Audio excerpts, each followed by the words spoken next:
Hello, stream is live. He used to drink a lot, now he talks a lot. He'll keep you on your toes. It's the Eric Miranda Show. When he drank a lot, he would fight a lot. He might punch you in your nose. It's the Eric Miranda Show. There are people who would tell you he is crazy, but if you listen closely, he's unbelievable. He used to drink a lot, now he talks a lot. He'll keep you on your toes. It's the Eric Miranda, Eric Miranda, Eric Miranda Show.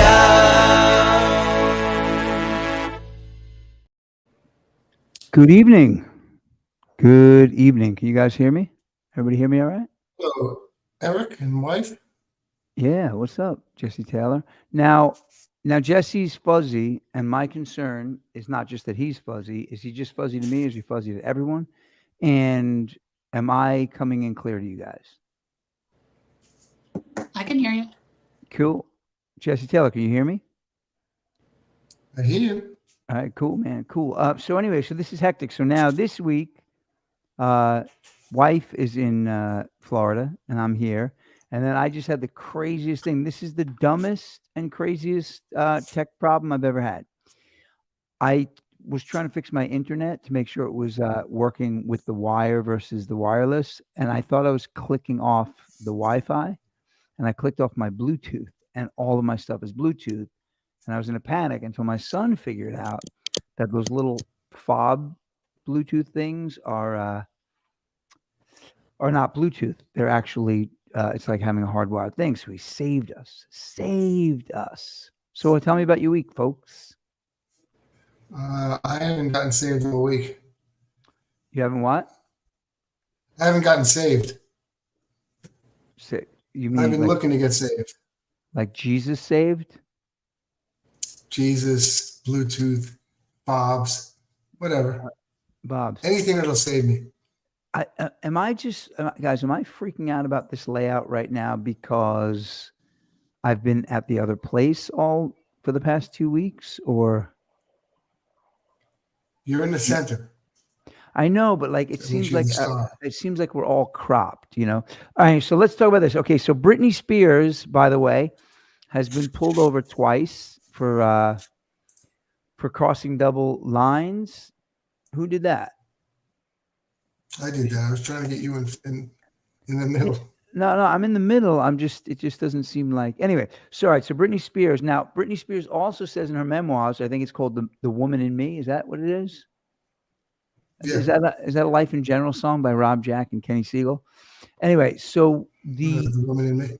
in her memoirs, The Woman in Me, she claims that she takes nude photos and puts them on Instagram because being naked makes her feel sexy. That's why I go around naked too. Being naked makes me feel sexy. Some of the parents at Chuck E. Cheese Being naked disagree, doesn't. and they called the cops. But and then You know what Chuck E. Cheese's name actually is? what Charles Entertainment Cheese. is it really? That's his Now, name. my question is, did you figure that out when you were raising your kids, or is that like something that you just went and found out like by yourself? I don't know how I know that, but I know that. I Well, could be wrong, but I'm like 95% sure I'm right. Well, let's look it Charles up. Entertainment Cheese. Now, wife, you're on the phone, right? You can't look that up, right? I can turn to my computer and look it up. Yeah, sure. Turn to your computer. And see I'm not going to now, question Ian's info, though. It sounds no, I'm just pretty- curious because that maybe there's something in the article. Maybe we can No, find that's out. it. It's I Charles always thought it Entertainment was- Cheese. I Charles, always thought it was Chuck. Everybody here wants to kill themselves. Cheese. so check it out. So I was at the one in Hempstead. I took my daughter there for her first birthday. We had a little party with the family. And then, she wanted to go back one time. So that became our one. We drive out from the city. And I was with my nephew, Garrett, adult nephew, and my daughter, who was 2, 3 at the time. And an argument breaks out. And I'm like, I just kind of like sit between my daughter and I and make sure nothing looks crazy. A woman pulls out a knife and stabs the other woman and takes her down. And it turns out in the paper, we looked, it was a mother and daughter. The adult daughter, stabbed the mom. I hate That's when that crazy. happens at Charles Entertainment, Chief. And Charles Entertainment. So that's what I mean. It's like, of all places for that to happen. I mean, said, some look, might argue that's entertaining, though. Chuck Entertainment. I mean, that's like Chucky. Instead. That's like Chucky. Chuck E. Cheese. Entertainment cheese. Like, You know, that's actually a pretty good Saturday Night Live bit. Chuck E. Cheese. Yeah. So anyway, Do you guys remember the Saturday Night Live skit? This is one I'll never forget. Do you remember Massive Head Wound Harry? Yes. The guy shows up at the party. I think it was like either David Spade or Dana Carvey. I don't remember which. I get them confused. And he had this big, like, gory head wound. And they're all like, I just remember they were all like trying to accommodate him. He's like, no, it's fine. It's fine. And then he lays down on the couch and this golden retriever comes up and just starts like licking his head. Wow. That was like 80% of the parties we had in high school. So I want to just tell you guys a little bit about, off comedy. Britney Spears. What was that? Britney Spears? Well, Britney Spears is like, no. I want to talk about, we talk about being genuine, right? Being our genuine selves and how it sells, right? Like you're just having a conversation. People who listen to the show, they enjoy the simplicity of a conversation without, the shtick and the fun stuff is what it is, right? So yesterday I went to the Javits Center to meet up with a friend of mine. His name is Wavy Wayne. He's an influencer. He's like a Pro Tools teacher and and a producer. And he just he's Wavy Wayne. What? Wavy Wayne, yeah. Wavy Wayne.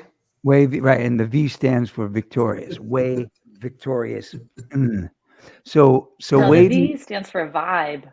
Vibe, yeah, he's the vibe king. Yeah, so he's like, good-looking black dude, dreadlocks, and he's a Pro Tools guru, and he does the actual certifications for Avid. And so two interesting things that really, I'm big on like the online economy, and all my friends are going to need a record deal. It's like, dude, that stuff's over. It's like, people who complain about Spotify, successful people in this music climate can play in a country that we don't know the name of to 70,000 people because people can click on Spotify and listen. We're not shipping things to odd places, getting returned. It's just a different economy. It's done differently. So I've been on board with the tech music and the tech economy for years. Just I'm fascinated by it. But yesterday I hung out with all these young influencers, like 25 to 40 years old, and they all said the same thing. It was interesting. I like midnight, I was on this podcast, and these kids, these like 23-year-old influencers, they're talking to you, and the mic comes on, the cameras come on, and the same exact guy sits down in front of the microphone. Like there's no change. And I realize all of these successful people, they're so genuine. It's all they know. It's all they have, right? And I'm wondering if it's because we used to have to figure out if people liked what we were doing over time. Gigs, recordings. These guys are getting immediate feedback on what they're doing. So it seems the people who are good at getting in front of the camera and on the mic, they're getting good at it so quickly because it's demystified. You get on and people either respond to it or they don't. Does that make sense? Yeah. It took us a long time to fail. It's like, well, it did. And it takes you a long time. I think, when we had Hopi on, again, if you look at my career, I didn't fail. So, but yes, it took us a long time to figure out how to not fail for sure. And I think what's really, Francis Dunnery constantly, man, if he doesn't think someone's being genuine, he sniffs it out and he'll call them out rudely. Out of line, no right to, but he does it anyway. But I'm just realizing the opportunity for these guys is they get out there and they just do it. And, so when you were doing the Furniture Week, Jesse. We had Hopi Rock, Mhm. this woman who I played in a band called Candy Ass with, good looking, tough, gay woman. She ruled the East Village. She was like it. And then when I spoke with her on the phone a couple of weeks ago, she's a doctor of toxicology now. And she was always so smart. And I guess in hindsight, I'm like, why didn't I realize that she was an intellectual and a nerd and you know what I mean? Because she was so big. And we talk about the real self emerging. And I think this new entertainment economy helps the real people emerge more quickly. That's all. And I don't know if that's interesting to anybody, but to me, it's fascinating. I'm not sure I agree with that. Well, what would be your pushback on, like, how is it not? So, well, I don't know that people develop a real personality when they're always performing. Like you and I, who I know a lot longer than I know the wife, but you and I grew up in an era where you had to develop a personality. And if you just go on and you're a personality, are you a real person? I think the mistake that people who fail in entertainment make is they think they have to be a personality. Now, an actor is a little bit different because they have to take on personalities. But like, I've hung out with Robert Plant. I've hung out with a lot of people. And when you get to know a guy like Robert Plant a little, and my friend Francis Dunnery, who knows him like really well, there's not that whole Robert Plant like bravado. It's the guy's just got a huge personality. And so his natural, clever, powerful, intellectual self is on that stage. I don't know. I think the mistake a lot of us made, and I put me at the head of it because actually, you know what? I was a pissed off kid and I was pissed off on stage. So I guess in a way I was genuine. No, you were genuine. But yeah, but I was also trying to be Queen. You know what I mean? I was trying to be like, you know what? This is what I learned from Francis Dunnery. We have a friend, Stephen Harris. He was in the Four Horsemen, played with the Cult. He toured. He played bass for a while for Guns N' Roses. Stephen's cool. He's from Wales. He's got tattoos all over his back, and he doesn't know how to be. He doesn't know how to. Oh, you've met Stephen, right? You remember him. He doesn't know how to be goofy. Like, no matter what you say, Stephen, man, did you see that fucking Marx Brothers movie? He'd be like, yeah, man, like that fucking the way you know what I mean? Like, it's just he doesn't know how to be anything else. And when guys like Francis and I tried to be cool, it's like, I'm just not cool. I mean, I'm cool for other reasons because when I'm genuine, I'm cool. But when I try to do that, like, dude, when I played with that guy, Jesse Malin, everybody had dyed black hair, smoked cigarettes, and tried to be cool. It's like the hipster thing. It's just awful because some of them. You know what it is. If you ever see, I think it was Bruce Springsteen's induction into the Rock and Roll Hall of Fame was done by. He was introduced by U2, and Bono gets up there and spews some kind of like dickish monologue that's like, no, not even that. It was like some weird ass attempt at like beat poetry or whatever. And then the Edge gets up there and he's just like, I can't believe we're standing up here with Bruce Springsteen. Oh my God. He's like, he's just like 100% like genuine a fan. Yeah. And it's like Bono is still doing that thing. I mean, look, I don't know if that's that he was doing when he was, 20. But I mean, look, he may just be a dumb Irish guy who's full of piss and vinegar. I mean, I'm not a fan of his personality at all, but that may be the genuine him. I don't know. Rewinding to what your original thought was that this broadcast thing that people do, influencers, bring out the real personality. That's what you were originally saying, no. It doesn't bring out the real personality. I think you get to find out, right? If you, Ian, there's no one. Tell me someone who's not genuine, a superstar who's not genuine, who's successful. I don't know superstars well enough to know if they're genuine. No. I mean, who do you think of as getting on stage and you're just like, yeah, I don't. Do you think of Freddie Mercury as being genuine? Freddie Mercury is an actor. Freddie Mercury is absolutely genuine. He believed in what he was doing. He was, again, I'm not talking. That doesn't mean. No. Freddie Mercury never tried to be anybody but Freddie Mercury. That's what I mean. All right, I agree with that. Yeah. So I guess what I may have to make clear. What about Roger Taylor? Well, Roger Taylor's. Sorry, I just had to do that for you guys because I know that's what you were thinking.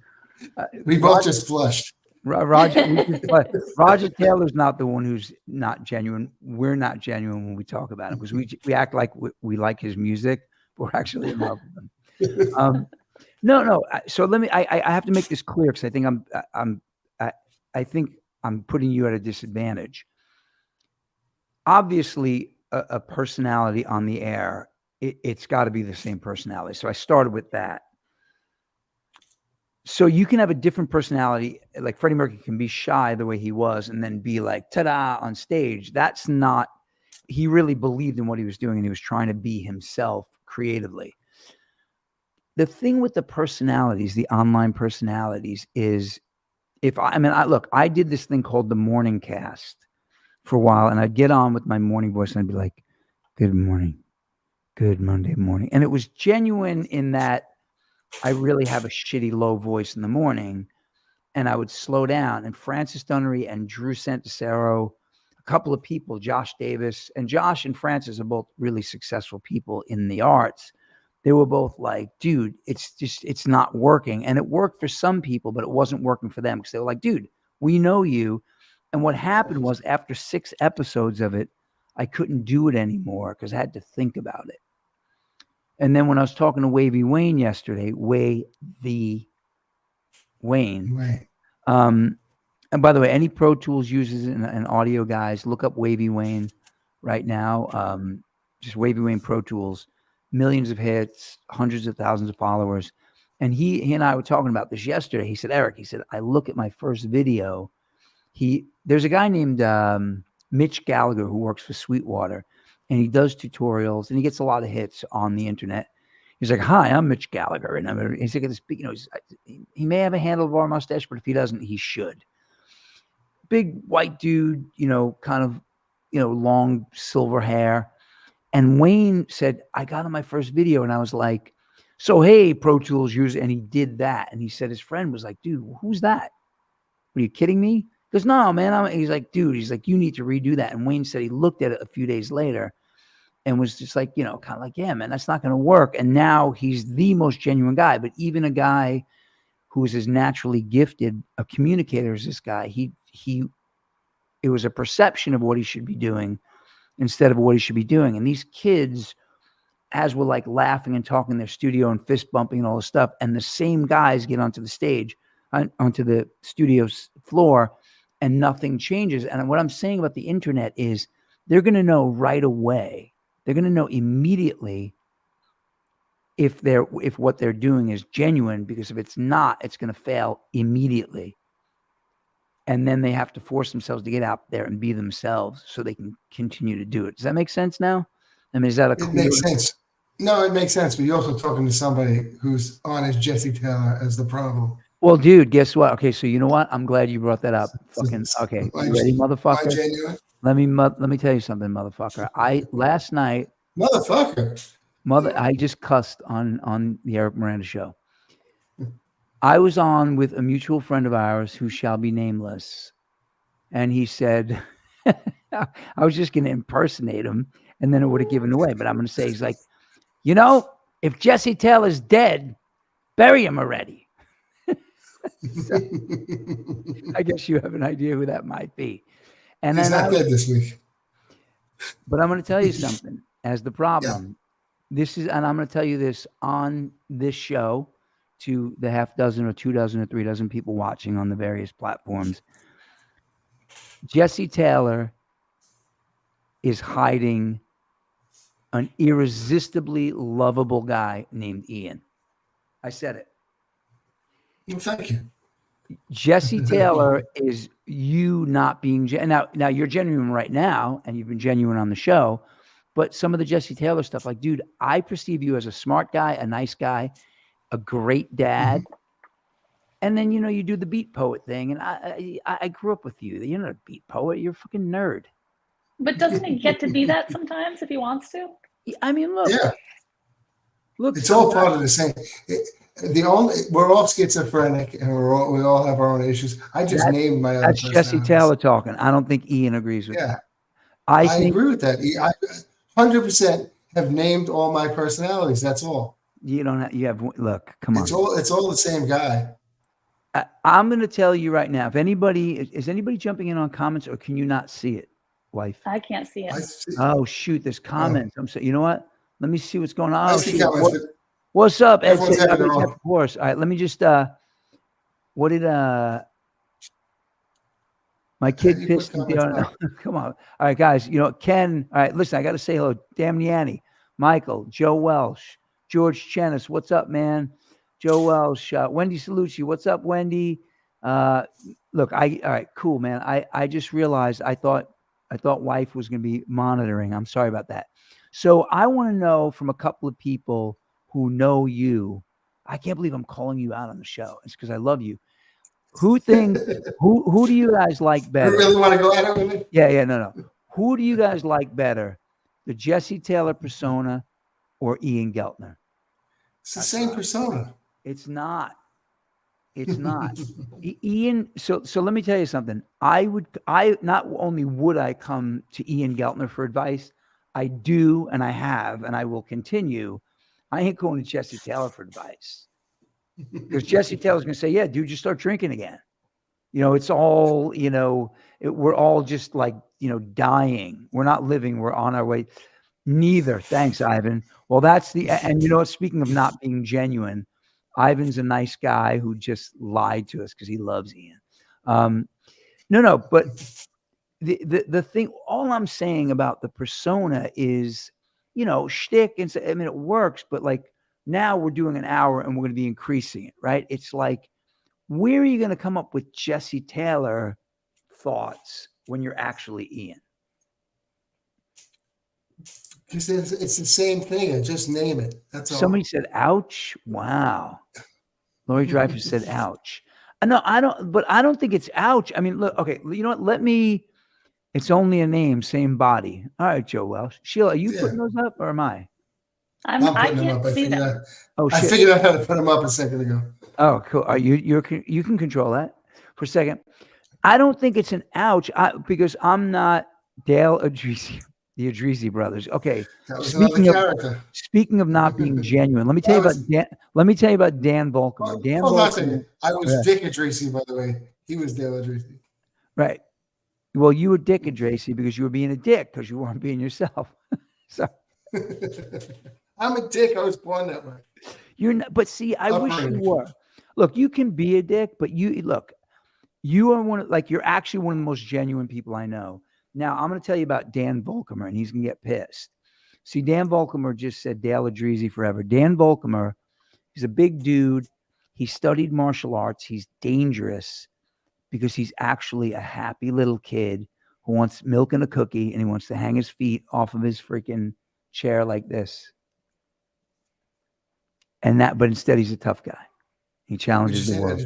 Would you say that if he was in the room? No, because the fake Dan would kick the shit out of me. The fake Dale Adrisi would kick the shit out of you. He'll totally kill me. Anyway, no. So, but look, all I'm saying that I shouldn't be picking on Ian or Jesse, but my point is, it's like we have no choice. What was that? Jesse Taylor the problem. I'm just figuring I can't come on here and talk if I'm not being who I am, right? And I just think you run out. Like there's a thing, my daughter used to have this thing in her gymnastics class. By the way, I really do have a ponytail though. Is that genuine or is that me trying to be SpongeBob's house? You got to do the song. That's your character. That's but it's not a character. Song. Actually, okay, now which song? SpongeBob? I got a ponytail. Oh, I got a ponytail. I got a ponytail. I got a pigtail, and that's a fact. And a dinner down, it's a pigtail. What ponytail in the back? I don't remember. No, but Ian, when you say this is my persona, I walk around like this 24/7. Yes. So it's not really a character. You know what's funny? Actually, I have these It's your character. But no. But okay, Sheila. Okay, so you want to know about the ponytail? I actually have 2 ponytails, and this is temporary for the past month or so because my hair it's not long enough to pull back in one shot, and it's not short enough to comb and look normal. So it's actually just out of convenience. But my friend Ali Atareb, the LG, oh, come on. I never should have let Ian know that button was there. Now, did he say it again, or did you just put it up again? I mean, because we could. What's up, Kevin Barnard? Kevin's got to come on one day. Just I don't know how to get rid of it. So I think you just click on it again. So my friend Ali Atareb, he's a Muslim Yemenis. He's a stud. He's like a hipster and all this shit. But one day I put on a pair of, I don't know if I got the, that's on a daily. Thank you, Wendy. I appreciate that. I put on these glasses and they had like star speckled studs. And he was like, dude, why are you wearing Sheila's glasses? I'm like, what are you talking about? Those aren't Sheila's glasses. And he swore that Sheila bought those glasses and I wore them. And I've been wearing those on St. Mark's for 30 years. So, that's what I mean. It's like, I don't do any of this as a character. This is who I am. I'm totally comfortable doing it. If I'm uncomfortable doing something or I think I'm faking it, I don't do it.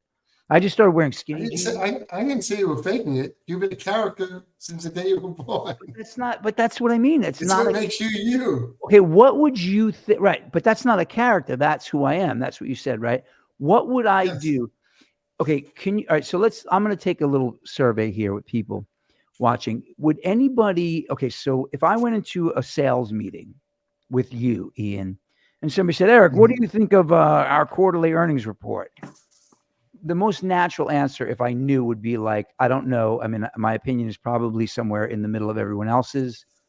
But if I start saying, well, according to the ARC in the financial scheme of the ecumenical data available for the world economy, you'd be like, shut the fuck up.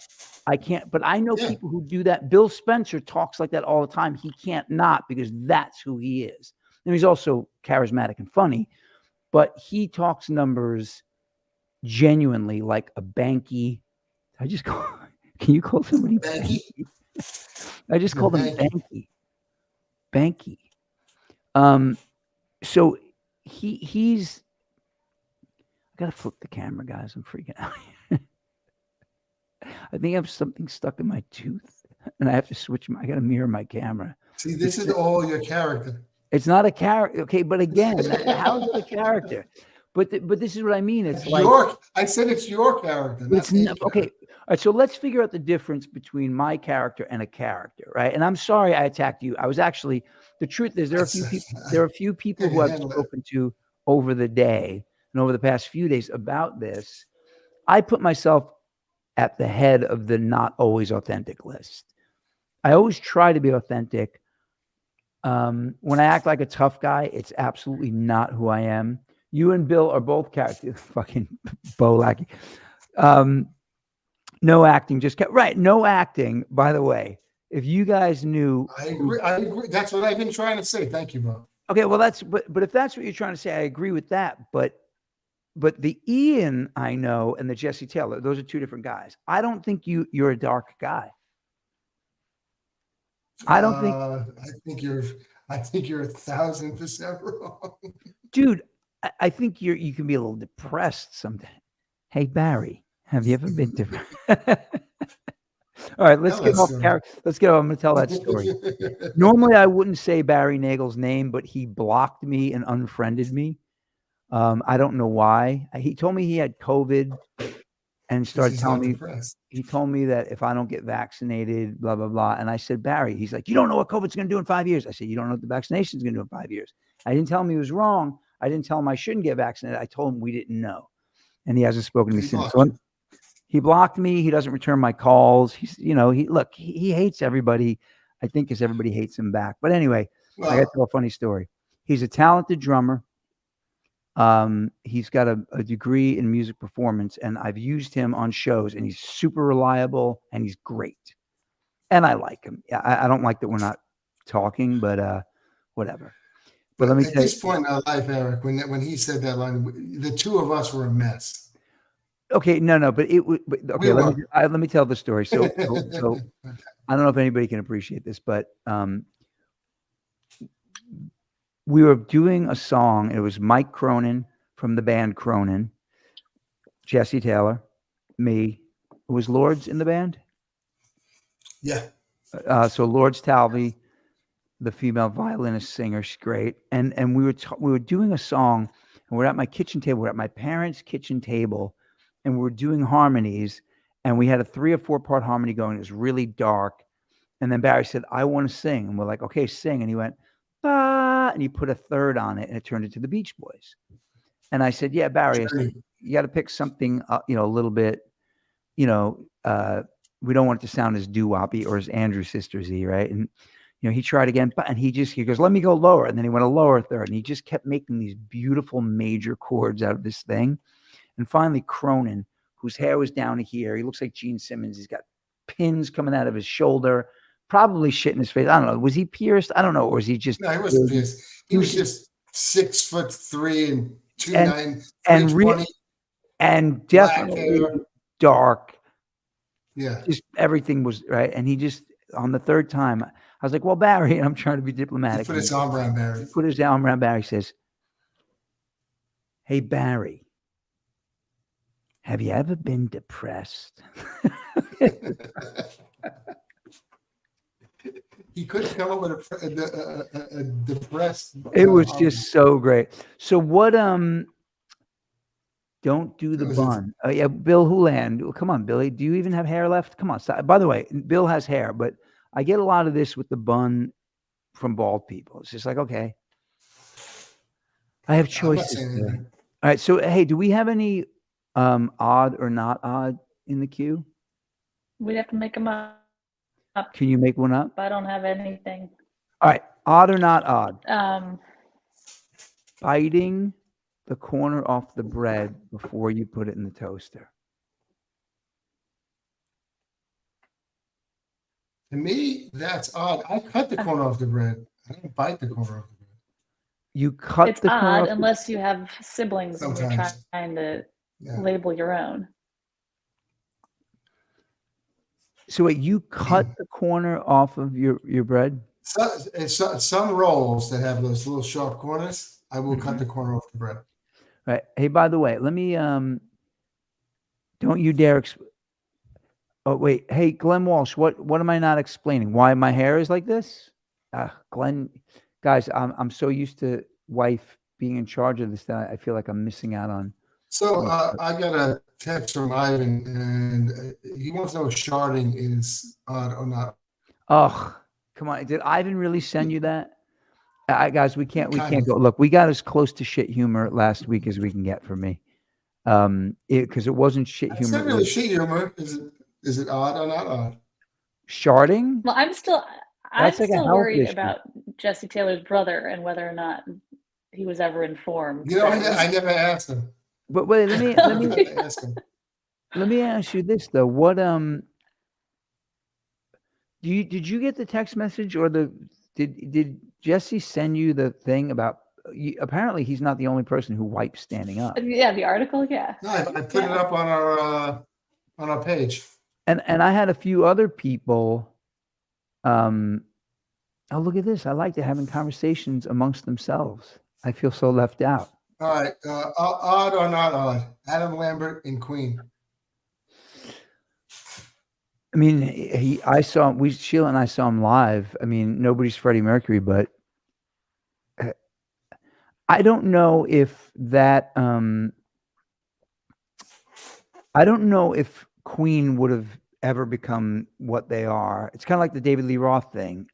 Sammy Hagar did a great job after David Lee Roth, but Van Halen wouldn't have become Van Halen without him.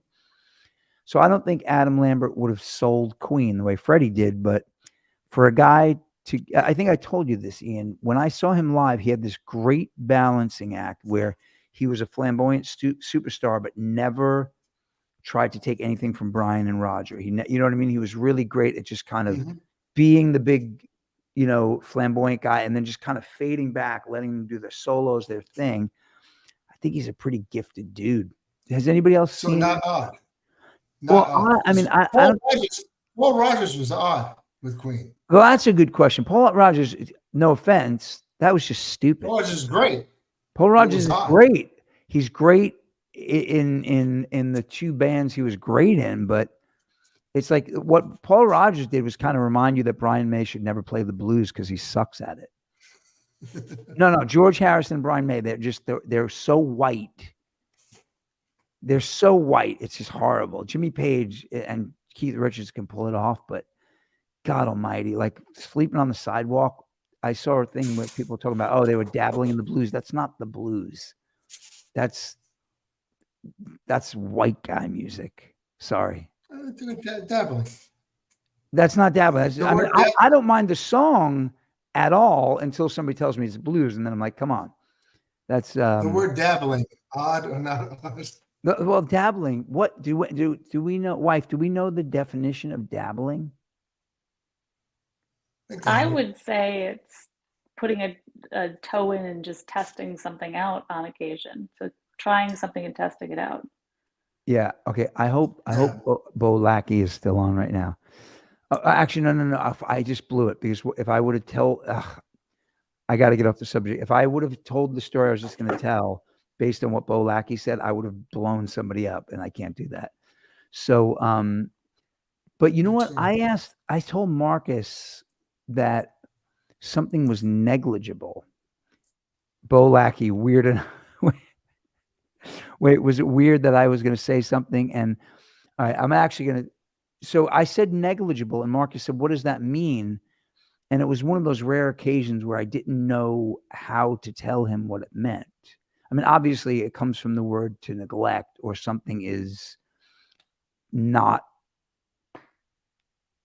pursued. But how does the word negligible? I know. I think it's more related to negligee, in that it's like something very small and flimsy. Really? Isn't that like what women wear in bed? So, honey, if you wear a negligee and I just like start like reacting right on the show, is that negligible?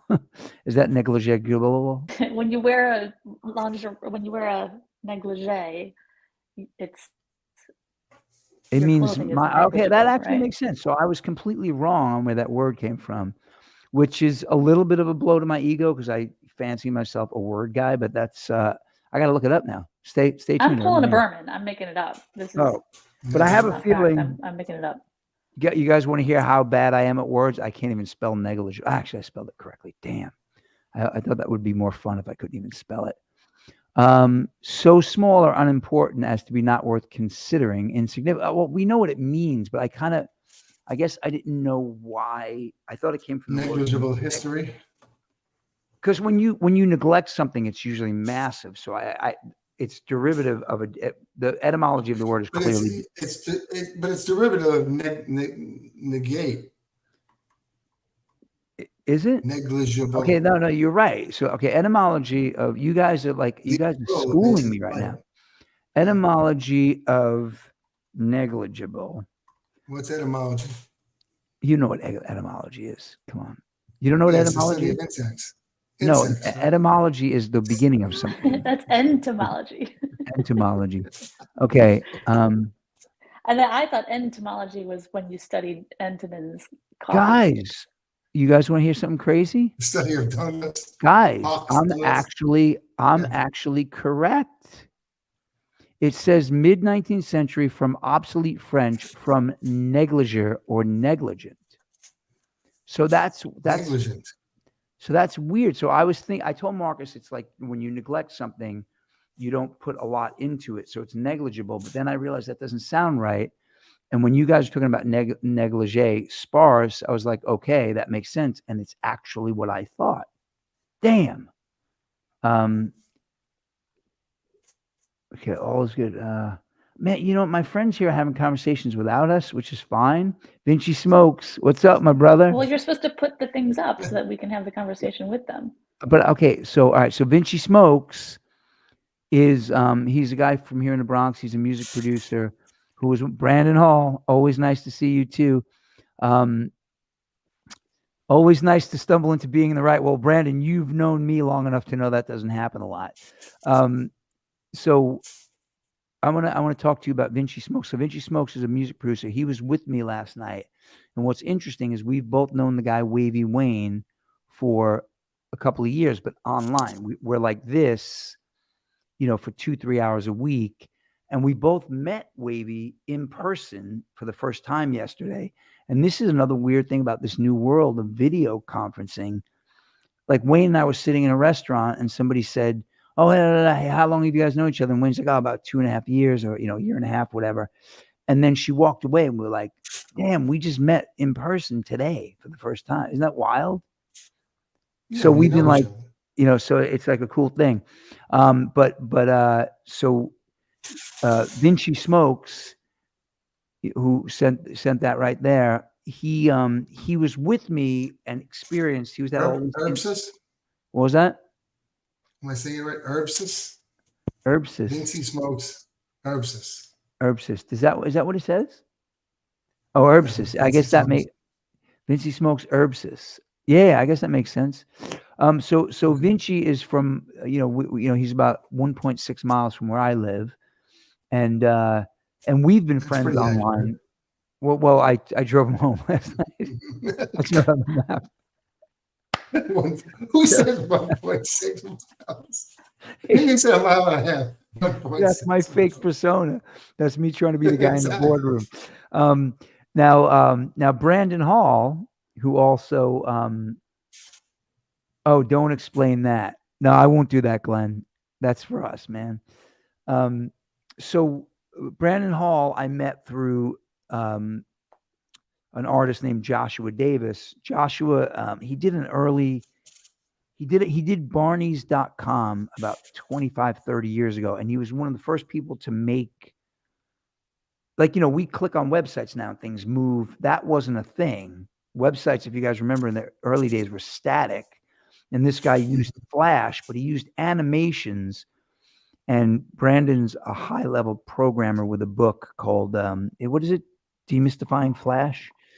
And it was, so they met because Brandon was convinced that the code Josh Davis used was going to crash the whole internet. It was like that crazy.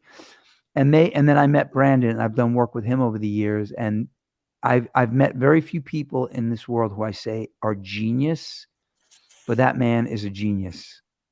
Brandon Hall is a genius. He's got a, he's a programmer and a developer, and he's done big. Have any of you seen Watson? The brain for the IBM. It was not seen in person. I know what Watson is. Yeah, it was on Jeopardy. So Joshua Davis created the visual aspect of it, and that thing works in conjunction when it's thinking and stuff. Brandon Hall. Brandon, correct me if I'm wrong on that, but I'm pretty sure. So he went from Barney the Purple Dinosaur to Watson? What was that? He went from Barney the Purple Dinosaur to Watson? Who's Barney? How did Barney get in here? You said Barney's. Oh, Barneys.com. Yeah. So Brandon Hall is the guy who made Watson. Josh is the guy who came up with what it should look like, and Brandon made it think. Brandon, I just realized that we're going to be killed by that thing eventually, and you helped them. He said we made it look pretty. Yeah, no, I understand that you guys didn't do the AI portion of it, but just the visual of that thing. The first time I saw it, I was like, oh shit, it's thinking. Holy crap, it's thinking. It's kind of crazy. The corner is a must. I don't know if see, I've seen did you say Joe Welsh, Barry Nagel. Look, I shouldn't have trashed Barry. I have a couple of people who I see on here right now who love that I'm trashing Barry. But I don't think you trashed him. No. I mean, look, stopped talking to you. You said he was a good drummer. Yeah, he's a great drummer. He wasn't depressed. He wasn't depressed. He's not. I don't think he's depressed now either. He's a great dad. He's got a son, Basie, who's a good kid. He was over here a couple of times with us, hung out with my kids. I'm just a little upset because you guys know this. Sheila definitely knows this about me. I reach out to my friends when I have friends. whether it's Vinci Smokes, who I've known for a year, or Barry Nagel, who I've known, for how long have I known you, Ian? 54 years? Something like that. 52 years. You're really good at that, but that's part of your character. It's not my character. It's part of my character. Yes. I Not said my it's made part up of your character. character. Yeah, my character. God, I can get it. Your skin in 2 seconds. It's I put in a good word with our AI overlords for you. Thanks, Brandon. No, that's you help them, man. You move them along, bro. No, but I'm really into like staying in contact with my friends. It's always been important to me, and I think I'm a little bit heartbroken by that. I don't know if he's done that to other people, and then Mike DiPaolo. Remember Mike DiPaolo? Mike DiPaolo and I had this big reunion. And when I got together with Mike DiPaolo, he told me that every other person we know sucks and he hates them. And all of a sudden he hated me. And Sheila's like, well, Eric, he hates everybody else. Why wouldn't he hate you too? And I was like, yeah, but that's his character. That's his brokenness. That's the genuine guy who needs to stop drinking and being a dick. And I love the guy, but then he could throw an egg. And then he could throw an egg. And then one of the people who he's been friends with the whole time, because he disappeared on everyone, called me up like 2 weeks ago. He's like, dude, Spike's not talking to me. And I was sad for my friend because he felt rejected like me. But thank you. Oh, Glenn Andrew. All right, Glenn, I'm going to embarrass you now. I'm going to tell you guys a story about genuine and good character. Glenn and I had an argument in a band rehearsal once, and I freaked out and I broke all of his lawn furniture. I was throwing things, smashing things, screaming at him, threatening to kill him. And I was capable of killing him because, he's like a handsome rock star guy and I was like a big dude. And the reason I got mad was based in something real, but it was nothing that he did justified my breaking shit in his house and freaking out on him. And I was kind of heartbroken. Sheila, did your battery go out or did you just turn into a bat? Oh my God, you don't know how cool you looked just then. We could only see the reflection where your eye, it was crazy. So Glenn Walsh called me and I was kind of heartbroken. Like I overreacted. This guy's talented. I liked working with him. And I didn't have the guts to say I was sorry because I was so out of line. And I remember driving down 3rd Avenue in Brooklyn, picking up the phone. He's like, Eric, I need to apologize to you for what happened the other day. And I was like, dude, no. You don't need to apologize to me. I need to. He actually made the move and took responsibility for the little thing he did when he could have just blamed me for the idiocy of my response. So that's good character, my friend, right there. That's good character. Glenn Walsh is also he sent me a version of Fast Car by Tracy Chapman. Guy's a great guitar player. All right, what else is going on? Odd, not odd. Do we have any gossip in the news other than Britney Spears? Oh, that dude who tried to shut the plane off. Did you guys hear about that? Yeah, that pilot that he took pilot mushrooms or acid or something. He's in the jump seat and he decides to turn the engines off. And when they arrested him, he was an off-duty pilot. Yeah, in the jump seat. But they let him. He was flying, so they let him sit in the cockpit. That's where pilots sit when they don't have seats in the back, in the jump seat, right? So he tries to turn the engines off, and when they arrested him, he said he was high on magic mushrooms. So I was wondering if his defense is going to be like 83 attempted murder. They can fly. If not, what were those little purple jetpacks? All right, clearly you guys have done magic mushrooms, but. What a weird thing. 83 counts of attempted murder. He needed a ride. Glenn, I mean it, dude. This is from Glenn Walsh. But guys, so all right, now let me ask you a question. You think it should be 83 counts of attempted murder or just one count of attempted murder for bringing down a plane? No, you have to do it by the number of people. Really? Yeah, it should be. Yeah, if he brought down the plane, it should be 83. All right, so now let me ask you this question: How about odd or not odd? Odd or not odd? Pilot trying to down a plane. Yeah. I mean, that's I hope at this point in this world, it's not that odd. Number of people minus him. Jack Straw. Good point. Guys, I know I'm not supposed to monitor this, but I kind of feel like I want everybody who's on here to. Well, no, but I just want everybody to know, everybody who's on here, Wendy and Vinci and Glenn and Brandon and Bill Houlihan and Jack Straw. I want them all to know that I love them and I appreciate they're here. Ed Seago, if he's still here, Bo Lackey. I acknowledge all of you. So 83 counts minus, did he try to open the escape door in the sky? I didn't hear that. It's George Chenis. Let me see. I didn't hear that, but he did. You're not asking. He said, I don't know if that's true, though. That's crazy. They said something about whatever it was, but wouldn't it be weird if he was convicted of like 79 counts of attempted murder? And they're like, why 79? It's like, because some of those people sucked. Like in other words, like they can't try. Deserved it. But don't you have to try each count individually? This is what I'm saying. No, I'm going to stick up for him for a second. I don't think you should be allowed to charge somebody with 83 counts of attempted murder and not try each case. Well, that's a pretty good point. Right? It's just one set of actions that affects the same 80, however many people. And that's why maybe it should be one count of attempted murder. I got it. I don't know if this can be anybody who's because it's mass murder. Do we have any lawyers on here? They're on my show, so probably not.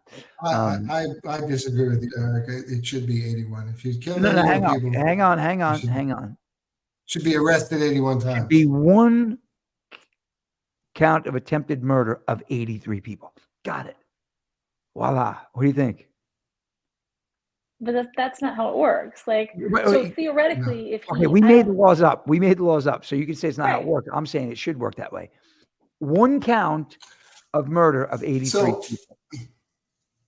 If you walk into McDonald's and buy 81 cheeseburgers, do you pay from 81 separate times? I'm agreeing with you right here. No, you're right. Exactly. No, you pay for once. It's one order. But you eat them. But there's something that we've agreed to as a society. Honey, you eat them individually. But there's something we've agreed to as a society that says that if you murder 10 people, it's worse than murdering one person. Yeah. Brandon said there should be a special charge for just being damn stupid. I've been charged with that, dude. I mean, like, seriously, it's called having children with the wrong women. Sorry. Hey, I didn't have. Can we do the show on mushrooms next week? I can't do. I'm sober 30 years. I can't do mushrooms. You guys can. I don't like. Have you ever tripped? You haven't tripped. Have you ever smoked weed? I mean, I've tripped and fallen, but I've not tripped. Have you ever smoked weed? Me? Yeah. My mother watches this show.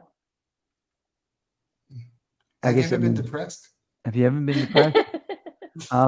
Let wife speak. Go ahead. Somebody just demanded that I let you speak, and they're right. Oh, I forgot what I was saying. Something about the 83 counts of murder. You said in this society. Oh, we've somehow agreed that if you murder 10 people, it's worse than just murdering one person. So hence this concept of layering on the counts so that the sentence becomes worse. I think if you... I have no problem with that. George, he was in the jump seat. They couldn't really take him out. No. The two pilots took him out. The two pilots who were flying the plane. Yeah, two pilots, not the passenger. No. He was in the cockpit, George. So the jump seat in the cockpit he was in the cockpit with them. And I think that's because if he were just, sometimes you see the pilots, in coach or whatever, and it's 10 times worse, right? Well, I mean, look, it's 81 times worse. This is an interesting question, though, because if your intention is to take down a plane, are you attempting to kill the individuals? Or are you attempting to just take down the plane? Like it's weird. No, you're attempting to cause you're mass attempting to murder. kill the individuals. So how is it? I mean, it's worse consequences to the families, the loved ones, etc. Killing 83 people, but is the motive, like, I the think motive was you're I don't believe ascribing. You're ascribing I don't logical believe motives to somebody this who's is. not okay. I'm sorry, wife. Right? Sorry, go ahead. I don't believe his motive was murder. I believe he was just stoned. Right. I think he may have thought he was landing the plane.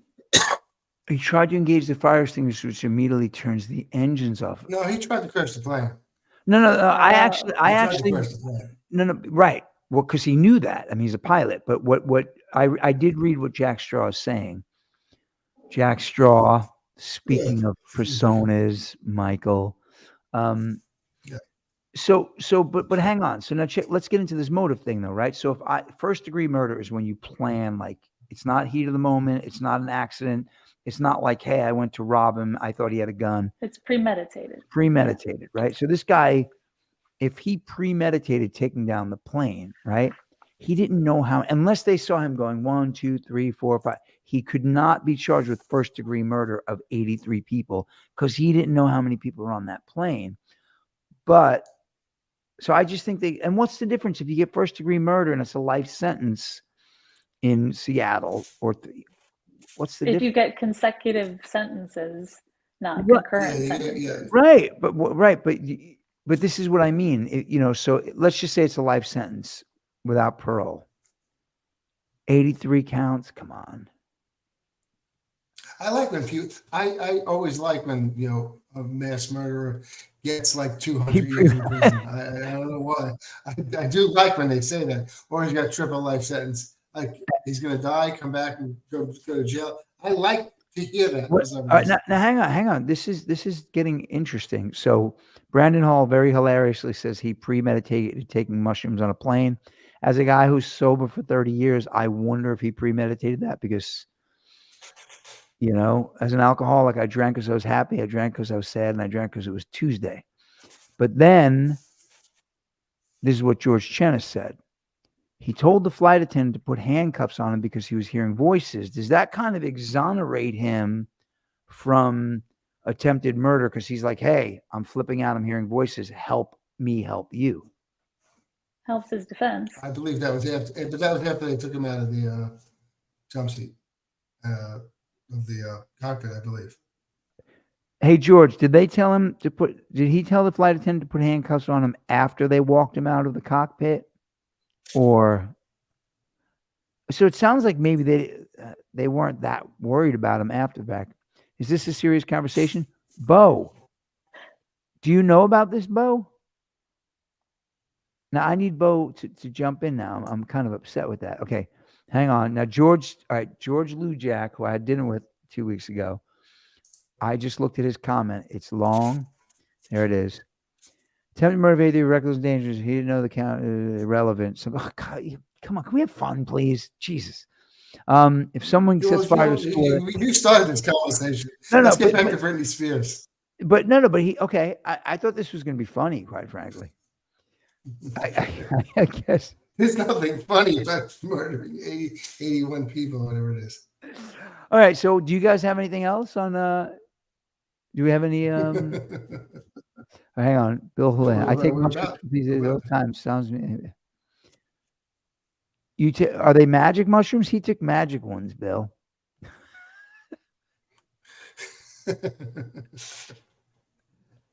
I don't know why that was the funniest thing I said. I take button mushrooms. I'm wondering if you seriously think it should be. No, I do not think. You know what? Let me kind of sum this up for Bo. Bo, what I was trying to say is, it just seems amazing that do they have, Bo? You may know this. Do they have to try each individual case? What? But you say no. But do you know that, wife? Do you know that? Do you know how many Law and Order episodes I've watched? Brandon Hall, Magic Verse, and SVU. Okay, I've been watching real life murder shows for years, and I don't know the answer, but I've been watching Columbo for 2 weeks.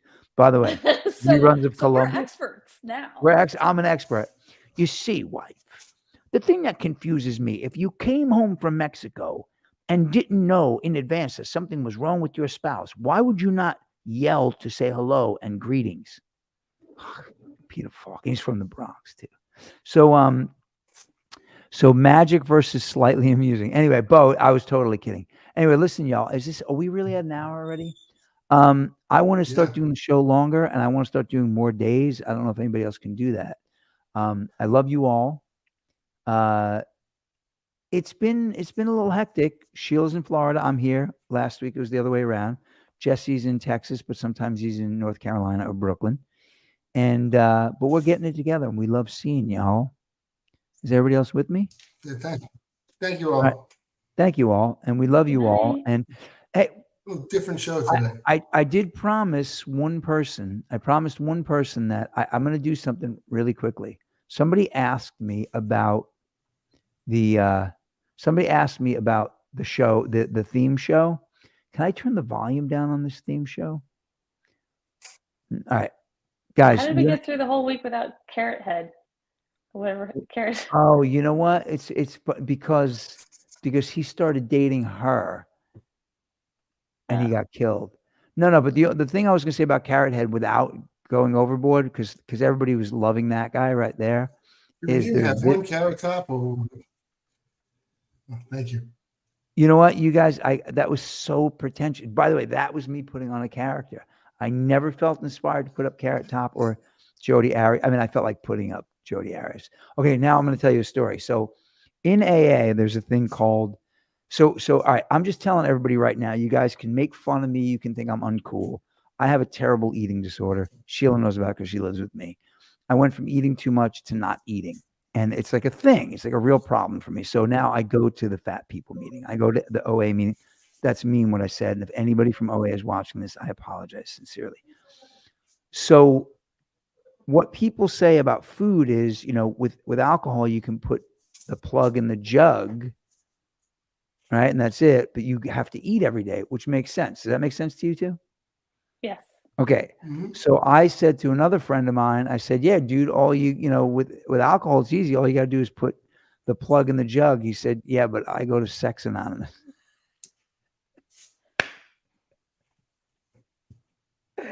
Guys, in my world, that's funny. All right. So I promised somebody that I would go over one piece of footage on the Eric Miranda Show theme. So I'm going to pull it up.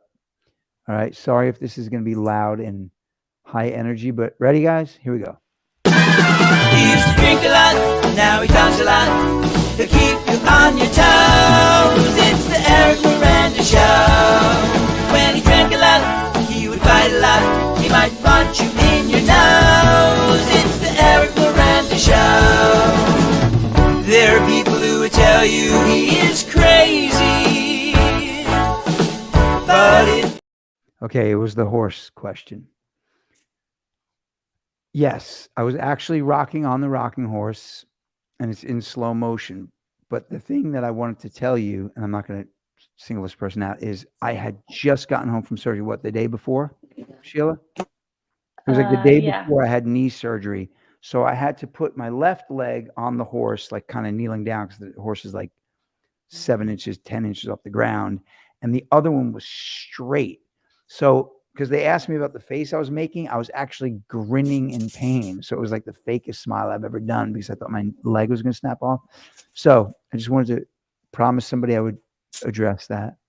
And much love to everyone. And, I want to tell you something. I'm looking at the numbers on the screen right now. There's a lot of people tuned in right now. Does anybody want to ask any questions? Anybody want to jump on anything before we go? Do we have any? We have 6 comments that I don't know about. This was fun. Thank you, Brandon. No, it can be one try. Okay. Geez, Bo is a smart guy. I think Bo, can I break you were a cop anonymity? What kind of question is that? Bo is a police officer, so he knows that. Yeah, I hurt myself on a rocking horse for sure. Awesome show. Hey, Vincey Smokes, thank you. I just got to tell you all, man, loving you guys. We need one night to look back at look, listen, now this is interesting. Only me, dude, for sure. So George Chenis just mentioned Island Park. We have a friend, a guy who I'm friends with on Facebook, who was recently big drug bust, I showed you guys know about it. I don't want to mention his name, but we'll get to it. And then we all know the Jack's Pizza story with another friend of ours and the drug bust. Yeah. So Bo, I just realized that Bo is, by the way, Bo Lackey was a police officer. So he actually is saying what he's saying with the knowledge of I've arrested people, I've followed the trials, I've testified in court. Do I have that correct, Bo? Would that be a fair statement? It wouldn't be great if he's like, dude, I was a security guard at Walmart. So a night of Island Park is a great idea, but I want to put this past the wife and Ian. A friend of mine who I thought was coming on tonight, he was talking about a cousin of his sticking up a bus when he was younger. He's like a good dude, works, raised a family, but he did something stupid. And do we get into, like, I know a lot of like hard criminals who are great people who did really dumb things when they were kids. Is that interesting to interview some of those guys? You asking me? For some reason, you guys completely broke up on me. I didn't hear anything you just said. I love to hear people's stories. I love to hear people's stories about where they've come from and where they're going and mistakes they've made, big, small, anything like that. Yeah. So I think I'm going to try and get my friend's cousin on. Good guy, hard worker, family man, stuck a bus up with a gun 25 years ago. I want to hear that story. Unfortunately, the guys from Island Park, George, they got arrested like recently. It's like, I don't want to interview them.